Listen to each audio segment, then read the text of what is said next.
لكم ما نقول فيه شيء، والله سبحانه وتعالى قد أعطاكم الولاية وحق القصاص، لكن احنا متجوهين بين أرجلكم وبين أحذيتكم.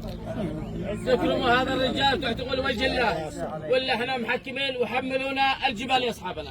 وخلاصة الكلام ولا نشتي منهم أي شيء. الله ينور عليك. حق الله حق الله شرع الله ما تسمعنا أيضا. ما شرع الله احنا مسلمين به، ما نقول فيه شيء. يا عم أحمد، يا عم أحمد، أنت سلطان، أنت سلطان، أنت صاحب حق وأنت سلطان وأنت الآن في مصدر قوة. رب السماء وهبك الحق، وإحنا إخوتك وعيالك كلنا. وهذا لوجه الله الكريم بمثابة حج. وأنا بدل ابنك يا عم أحمد. يا عم أحمد، وإحنا مضطرين أعملها لوجه الله الكريم. ما حصل من صاحبنا ولا كان وإحنا مسلمين وإحنا بدل. حول نزال عندك يا